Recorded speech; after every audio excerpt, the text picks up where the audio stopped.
Bert Archer came to the school as a boarder in grade 8 in 1981 and stayed on as a day student after his family moved to Victoria the next year. He spent the next few years being greatly influenced and occasionally terrified by the best set of teachers he's ever seen collected in one place. After that, he went to the University of Toronto, Trinity College, Dublin, moved back to Toronto, started writing, and he never stopped. 3 days ago, he flew back from the 71st country he's visited as a travel writer for the Globe and Mail, the National Post, the Toronto Star, the Washington Post, the BBC, and Vice, amongst others. Please welcome Bert Archer.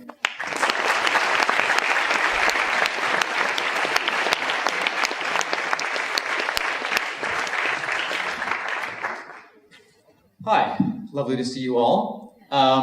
I'm not very good at speeches. I don't really like them, and unless the speech givers are like, Barack Obama or Martin Luther King, I imagine people don't like listening to them either. So how about just a little chat instead? I was really surprised to be invited to speak here today. I got an email on April 1st.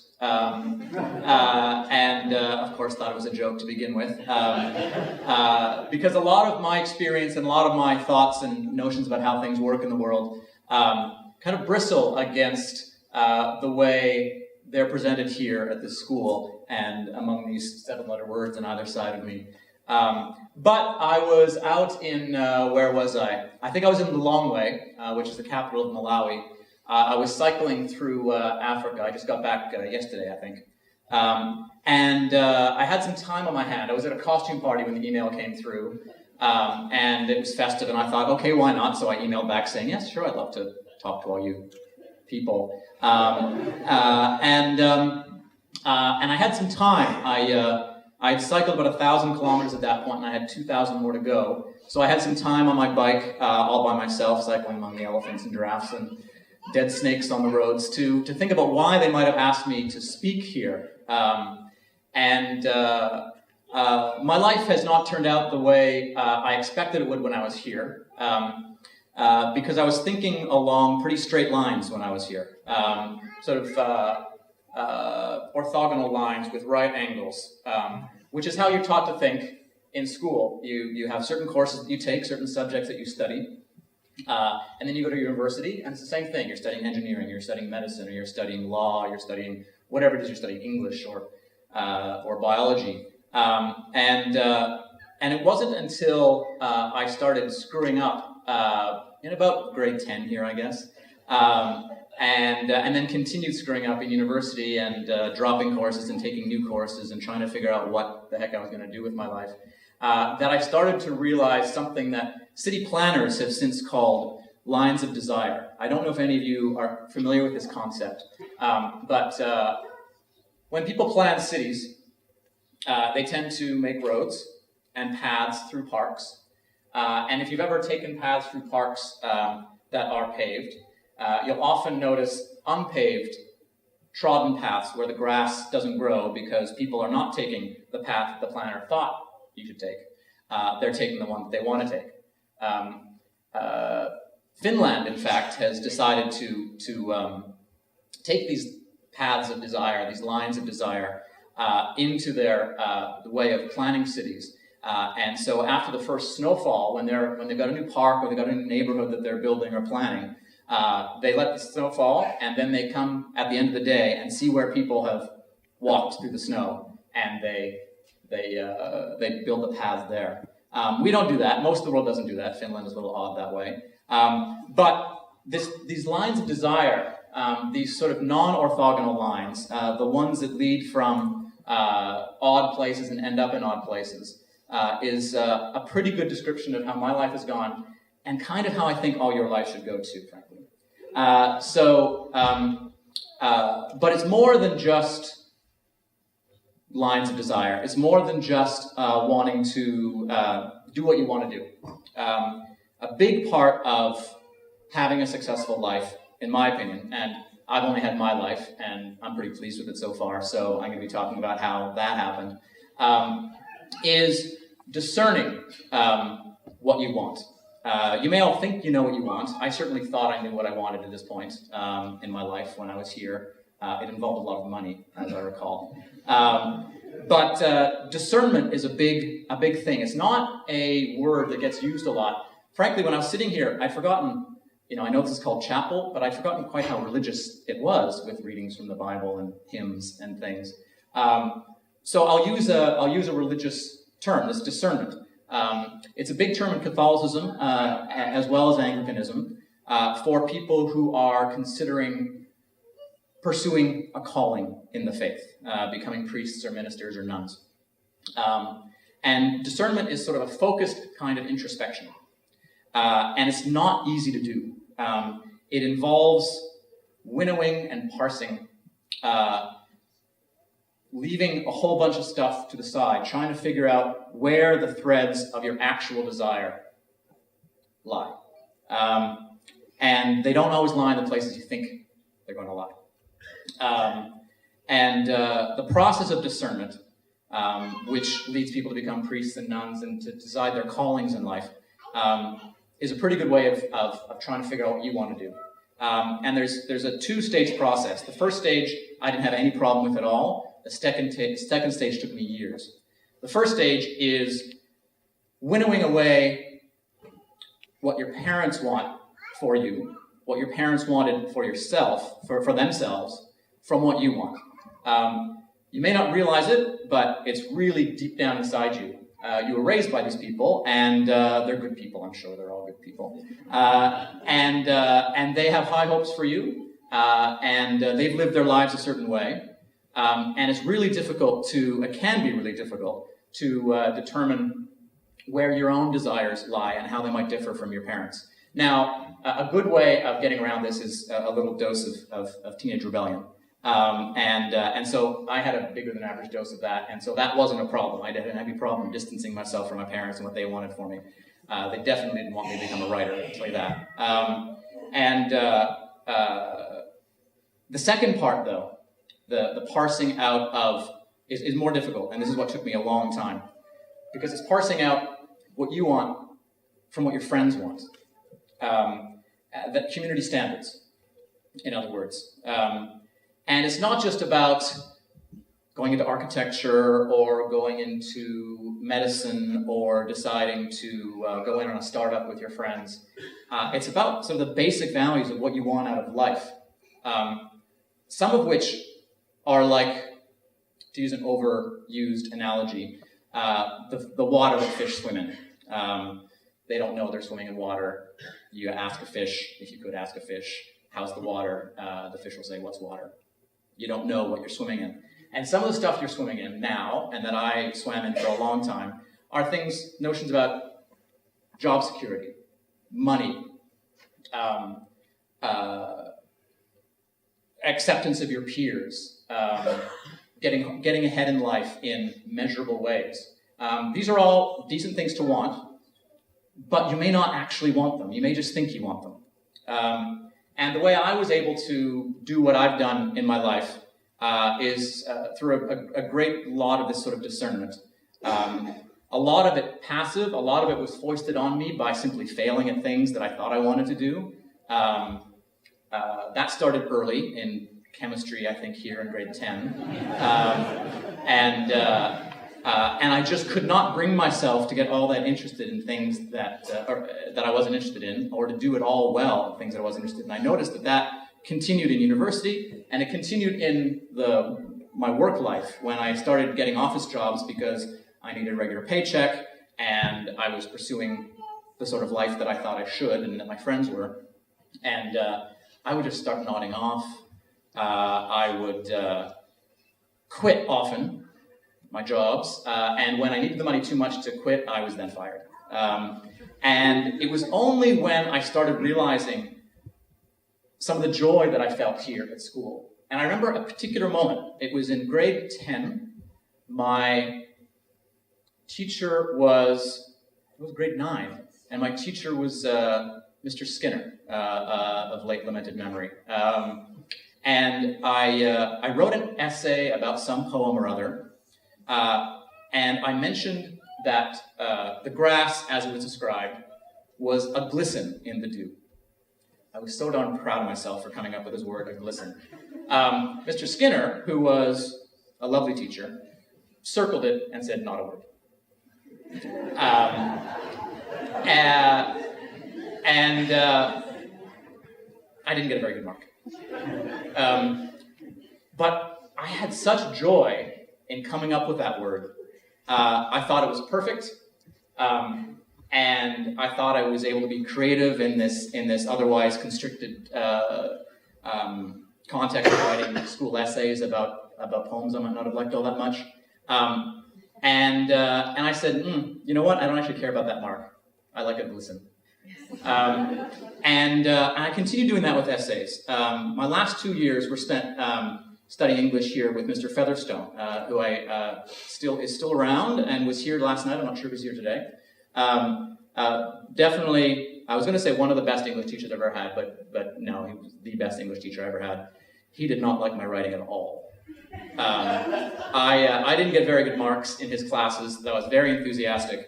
And it was through him, I admired him and his passion for poetry and for literature of all kinds. And it was through him that I learned to separate success from happiness. I was happy, I was not successful in his class. And in fact, towards the end of grade 12, I remember as we were all talking about what we were going to do in university, and I remember running into him in the library, and he was asking what I was going to do, and I wasn't sure, because at that point, I'd applied to economics programs in various universities, because I got a prize in economics. I did quite well. I got 90-something. It was the only course I ever got really, really high marks in here, so I figured, I should probably do that. I'm probably pretty good at it. And he said, oh, that's good.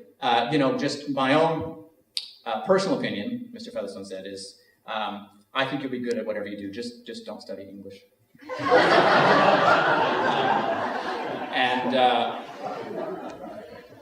It didn't click immediately, but within about a month, I realized, I'm going to study English. And the same sort of thing went through my undergrad years. I did fine. I got 70s, I got 80s, sometimes high 80s, not very often. But I had increasing pleasure, increasing joy in writing these essays, and trying to come up with new ways of saying things, and trying to come up with ideas about how to do these essays. Essays both in high school and university. I continue studying English. Are usually slogs. You pull all-nighters. You don't like. I've got 3 essays down. For me, it was always a joy.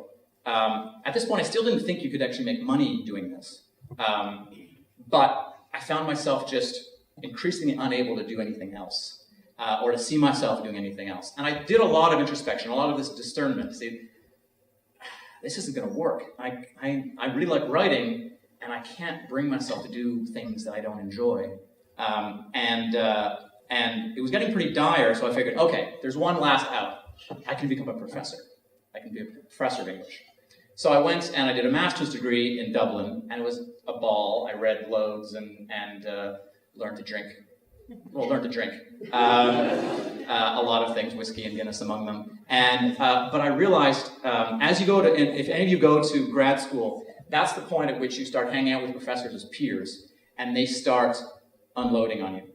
They start talking about their peers and what bastards they are, and the guy who got promoted over him just because his wife goes to dinner with the other guy's wife, or you published this completely derivative article in this no account journal, and then you got promoted. And it just seemed like an awful life. This was my last chance. I'd kind of given up on everything else. I hadn't gone to med school. I hadn't gone to law school. And now I couldn't continue on the path. I couldn't go on to do a PhD. So I was at a loss. And so I finished the degree and went back to Toronto, where I'd gone to undergrad, and worked a couple of temp jobs. And whatever temp job I had, I ended up writing something for the company. They needed a brochure. I'd fix some executives' letters. And it kept on coming back to this thing. And I kept on batting it away. Like, no, that's stupid. You can't. This is not a life you can have. I still, at this point, wanted a lot of money. And you don't get a lot of money writing. And then finally, a friend of mine quit a job at a magazine. and it was a magazine about books, and I just read a lot of books. He said, this is a job you might like, and I applied, and then I got it, and I started editing at this magazine and wrote a couple of book reviews, and the other editors of the magazine said, hey, those are pretty good. Do you want to do another one? I said, yes, I will. And then I started writing, and I started getting a paycheck. And I loved it so much immediately that I realized I was never going to do anything else. And I eventually came to terms, pretty quickly actually, when I saw the size of my paychecks, that I wasn't going to have a lot of money. And this upset me for a few years. And then it stopped, because I started thinking about, well, why did I want a lot of money? I wanted a lot of money to be happy. I wanted a lot of money to do the things I wanted to do. And I was doing the things I wanted to do, and I was happy. And somehow I was doing that without a lot of money. And that was now 25 years ago, and I've continued doing that. I started writing about books because I loved books. I still do. I still love reading. But writing lets you follow your passions, follow your interests. And as my interests changed, and as I realized that, hey, you can write about anything, actually. In my mid-20s, it might not surprise you to learn that I was quite interested in sex, and so I started writing about sex. And then I wrote a book about sex, and then everyone started reading it and went on a bunch of talk shows about it because everyone was talking about it and giggling about it. And then I got a couple of columns in newspapers about sex, and that was fun. And then I didn't lose my interest in it, but my writing went on, and I started writing about cities. I got really interested in cities. This is why I started learning about these paths of desire that I was talking about. And then I realized, oh, there's entire sections of newspapers and magazines that write about cities, and you can interview people, and you can talk to whoever you want to, and learn as much as you want about cities. And you can talk to architects and city planners and mayors and whatever, and everyone takes your call when you're a writer. When you say, hey, I'm writing an article about such and such, people just start answering your questions no matter what you ask. And then I started getting interested in travel. I'd always been interested in travel, and in fact, that comes from here as well. I don't know if you guys still do this, but the summer after grade 11, about 10 of us went on a trip to Europe, and it was my first time overseas, and I absolutely loved it. And all the extra money I had in undergrad, I would go in the summers, and I'd get a Eurail pass and go around Europe. And I realized, hey, you can write about travel. And in order to write about travel, you probably have to do some travel. And these papers and magazines probably send you to places. And so that was about 7 or 8 years ago. And as Sarah said in her lovely introduction, I just, yesterday, the day before, came back from Namibia, which is the 71st country that I've gone to in the last 6 or 7 years, writing about this stuff. And I just cycled from Tanzania down to Namibia, which is, I just calculated last night, to my amazement, 3,000 kilometers. On a bike through deserts and mountains, and the week before that, I've been cycling in the middle of the outback in Australia. And 2 days after I get back from here, I'm going sailing around Corsica and Sardinia, and it's really a lot of fun. But in addition to being fun, it's also important. Travel writing doesn't sound important. But one of my big underlying desires with being successful, doing something important, was making a lot of money, obviously, but doing something that I felt was in some way contributing. I had a professor at U of T. I got in just under the wire. He died the year after he taught me. His name was Northrop Frye. He's a great critical thinker of the 20th century. And he had this theory that he adapted from Carl Jung, which was, his metaphor was mining. If you dig a hole deep enough into any one subject, you will get to the underlying groundwater that feeds all subjects and all understanding about anything. And so if you devote yourself to, no matter how frivolous a subject that your line of desire, your path of desire takes you into, if you are passionate about it, if you work hard at it, if you take it seriously, even if it's something as frivolous as writing about travel, you get down to that groundwater. And I started writing about travel because I liked getting free flights to the Caribbean.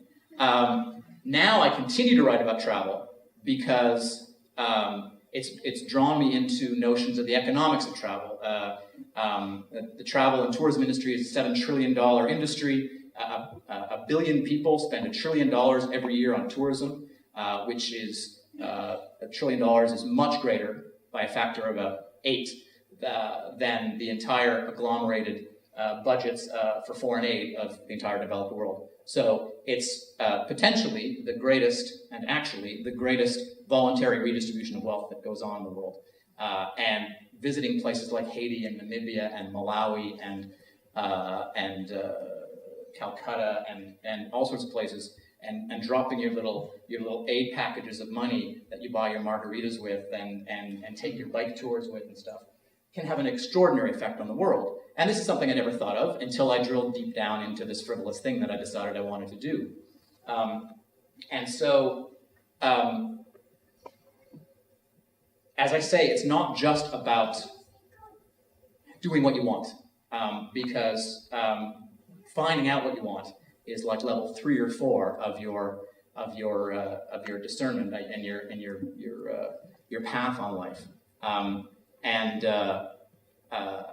And the only other thing that I've learned out of this whole process of becoming me is that when you choose what you want to do for a living, and it doesn't have to be one of those orthogonal professions. I'm a writer, not really a journalist.